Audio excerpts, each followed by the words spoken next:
আপনার সন্তানটাকে ইসলাম শিক্ষা দিতে হবে, আপনার সন্তানটাকে নৈতিকতা মূল্যবোধ শিক্ষা দিতে হবে।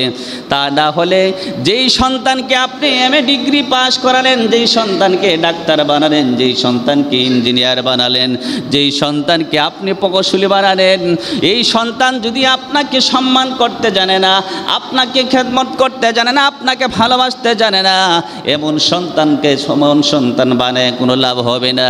যেই সন্তান আপনি মরার পরে একটা পাতা একটা লাইন কোরআন তেলাওয়াত করতে পারবে না, যেই সন্তান আপনি মরার পর আপনারা জানাজা পড়ে দিতে পারে না, ওই সন্তান দিয়ে আপনার কোনো উপকার আসবে না। কথা বলুন ঠিক কিনা? আমার বাবার, আমার ভাইয়েরা, 7টি আমলের সওয়াব আল্লাহ পাক রব্বুল আলামিন আল্লাহর হাবিব সাল্লাল্লাহু আলাইহি ওয়াসাল্লাম বলেন 7টি আমলের সওয়াব বান্দার মৃত্যুর পর কবরবাসী হয়ে গেলেও জারি থাকে। 1 নাম্বার হচ্ছে যেই ব্যক্তি কাউকে ইলমে দিন শিক্ষা দিবে।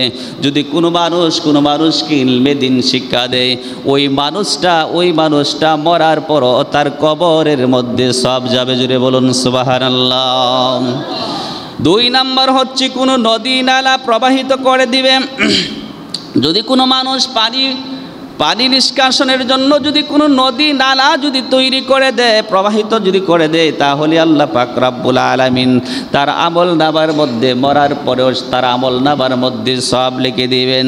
3 নাম্বার হচ্ছে কোনো মানুষ যদি কূপখনন করে দিবে, যেমন কোনো মানুষ পানি খাইতে পারে না, পানির অভাবে মানুষগুলা খুব কষ্ট পাচ্ছে, ওই পানির ব্যবস্থা যদি কোনো মানুষ করে দেয়, কূপ যদি তৈরি করে দেয়, তাহলে আল্লাহ পাক রব্বুল আলামিন বলেন ওই মানুষের জন্য, ওই মানুষের মরার পরও তার আমল নামার মধ্যে সব পৌঁছবে। জুড়ে বলুন সুবহানাল্লাহ। 4 নাম্বার হচ্ছে আল্লাহর নবী সাল্লাল্লাহু আলাইহি ওয়াসাল্লাম বলেন কোনো মানুষ যদি বৃক্ষ রোপণ করে, যদি কোনো মানুষ গাছ রোপণ করে যদি মারা যাওয়ার পর ওই গাছ থেকে মানুষ উপকারিতা লাভ করবে, ওই গাছ থেকে মানুষ অক্সিজেন লাভ করবে, ওই মানুষগুলা সাধারণ মানুষগুলা যারা জীবিত থাকবে, ওই মানুষগুলা বিভিন্ন ফল ভক্ষণ করবে। আর ওই মানুষটা যদিও মারা যায়, কিন্তু ওই গাছটা রোপণ করার কারণে আল্লাহ পাক রব্বুল আলামিন তার আমলের মধ্যে সব লিখে দিবেন। জুড়ে বলুন সুবহানাল্লাহ। মরার পরও তার আমলের মধ্যে নেকি বদি চলতেই থাকবে যদি কোনো মানুষ গাছ রোপণ করে দেয়। জুড়ে বলুন সুবহানাল্লাহ। 5 নাম্বার কোনো মানুষ যদি মসজিদ নির্মাণ করে গেলে, কোনো মানুষ যদি মসজিদ নির্মাণ করে দেয়, মসজিদ যদি নির্মাণ করে, আল্লাহ পাক রব্বুল আলামিন ওই বান্দার আমল নামার মধ্যে সব লিখে দিবেন, নেকি লিখতেই থাকবেন।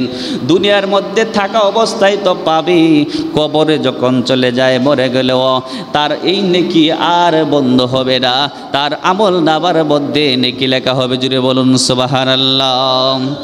6 নাম্বার হচ্ছেন আল্লাহর নবী সাল্লাল্লাহু আলাইহি ওয়াসাল্লাম বলেন কোনো মানুষ যদি উত্তরাধিকারীগণ যদি রেখে যায়, যেমন কোনো মানুষ যদি কোরআন তেলাওয়াত করতে, কোরআন শিক্ষা করতে পারে, কোরআন শরীফ পড়তে পারে, ওই রকম সন্তান ওই রকম আত্মীয় স্বজন যদি রেখে যেতে পারে, মরার পরেও ওই বান্দার আমল নামার মধ্যে সব লেখা হবে। জুড়ে বলুন সুবহানাল্লাহ। আরো জবান খুলে বলুন সুবহানাল্লাহ। আল্লাহুম্মা সাল্লিম সাইয়্যিদিনা মাওলানা